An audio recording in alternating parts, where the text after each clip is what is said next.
Okie dokie, this is the devlog attempt 2. It's always nice when I do the devlogs because then I find out where there's problems both that I caused and that I did not, but didn't notice. Okay, so I'll just start here back at the main menu. And here's the main menu, and you can see there's this big button in the middle. It's called the forward only vehicle test.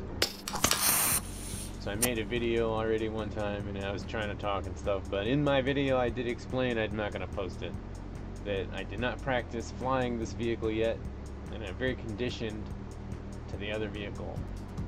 So the features of the vehicle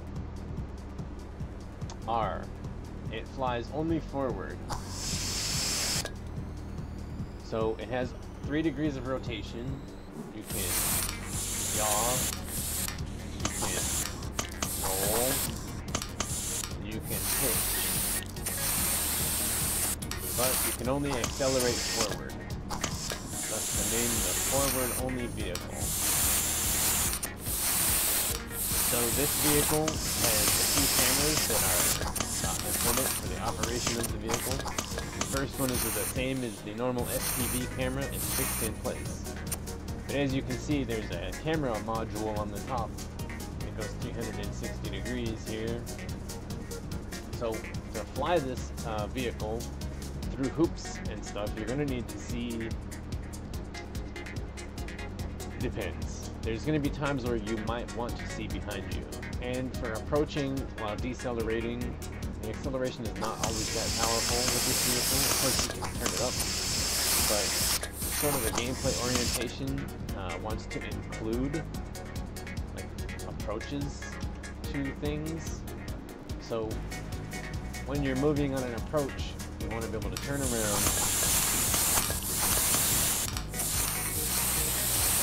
You want to look behind you, which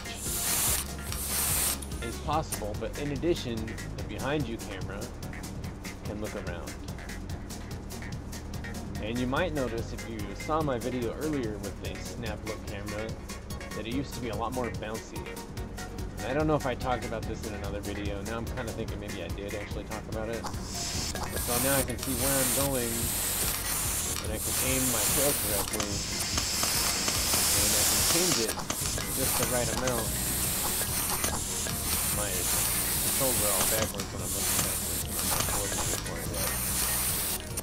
And I can aim that reticle if I want to aim for a hoop or something like that. So what I did to stabilize the camera was it stores 6 frames of the camera's position. It averages them by dividing them by 6. So it's a simple filter, mathematical filter, the most basic kind of filter. And then that allows you to, while you're looking around with these lookable cameras, have a little bit more stability, because the joysticks on game controllers are not the best joysticks. So their signal noise moves around a lot. They have a lot of signal noise. Their signal bounces around a lot while you hold the joystick in one place. You can remedy this by buying very expensive joysticks. For example, Hall Effect joystick. Okay, so let me turn around here. So now I'm swinging my tail around. Let's say I wanted to, I'm moving towards the solar panel, but let's say I wanted to move towards those radiators back there.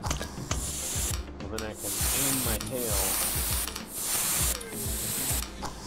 and I can accelerate, and now I can watch out the rear view camera. And my goal is reversed, so I'm getting all crazy here.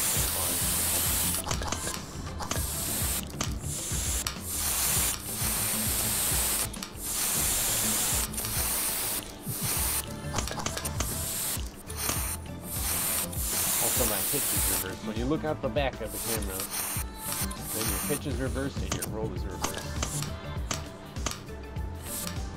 Alright, so you can also then have that tilt so that you can be coming in fast, and there's also one from the front, and then you can drive by looking out here 90 degrees or as far as you go.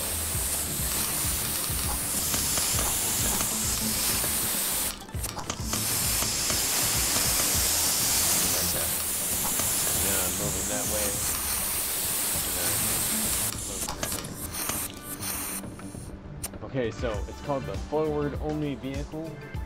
And that's what it looks like. And then in space mode, looks a little bit different. So this is the warp forward only vehicle.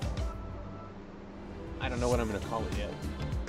I call the warp ship for the regular drone, and warp hopper for the rock hopper, and warp loader for the loader. So warp forward only vehicle is kind of long and kind of boring. I don't know, and it's kind of like, maybe I want to call it like the forward warper or something like that in the menus. The forward warper. So it moves around just like the warp ship does. Sitting at the camera. Except the problem is that I made the forward only vehicle bigger and heavier, so it has a lot of rotational power. So for this, you probably want to go into the forward only vehicle power settings, and then you would configure yourself a normal, let me use this one.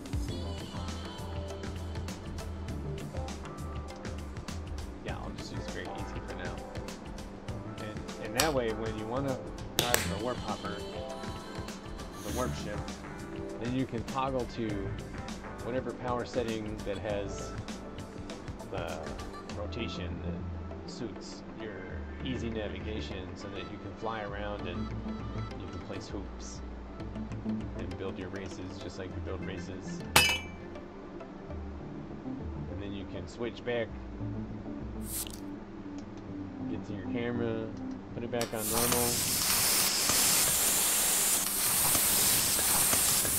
fly through the hoops.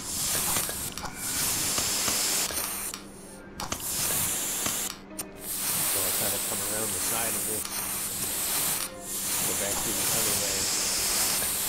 For the most part, you should be able to fly just through the front camera.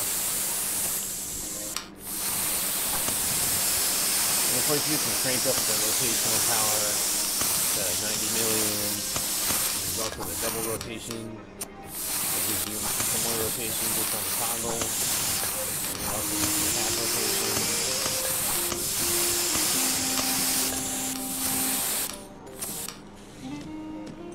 If you want to have it be a half rotation, so maybe that's an option where you're, well, I don't know if half rotation, I think half rotation works in space mode, but it's still quite a bit of rotation in this vehicle. I suppose I could try to change the mass when you switch to space mode, just in this example only, but I think what I'm going to do is I'm just going to rely on the idea that you can customize your power levels in the pause menu, so that when you want to be in build mode, you can set one or two of these to your ideal build mode settings, and then you can set two of these to the ones, and then when you want to go back and have everything reset back to default, it's real easy. You just reset them, and then you don't actually need to click save. If you reset, it's saved. So don't just click these with abandon. So that's the new forward only vehicle. Here's the ship volume, here's the music volume, and here's the race volume, but I didn't show any race in this one. And then of course some other things that are kind of new is the export. You can now export directly to a pack in your folder. So if you want to export it, but you already know there's a pack of levels that you're exporting your levels to, or if you want to import, and you want to import from a pack without going back to the menu and importing the whole levels pack. So if you want to go through and there's a levels pack and you want to only get, you know what level you're looking for, and you know it's a forward only vehicle, and you're not going to play anything else anyway, well, you can just import directly from there. Okay, so I gotta go through and I gotta test everything before I post this. The thrusters always lose their sound when I build the game. I don't know what's going on. At some point I was thinking maybe my RAM is bad, because I did have one RAM stick that went so faulty that my computer couldn't even run. So then I bought some more RAM and I never put it in yet. So maybe if I put that RAM in, it'll fix that problem, but I kind of feel like that maybe it won't happen that way, and maybe I'll have this placebo where it doesn't happen to me for a little while, and then it starts happening to me all the time, and it really has nothing to do with the RAM. It's just maybe software instability with the Unity game engine or something like that. I don't know. So check out Ace Racers SP on itch.io.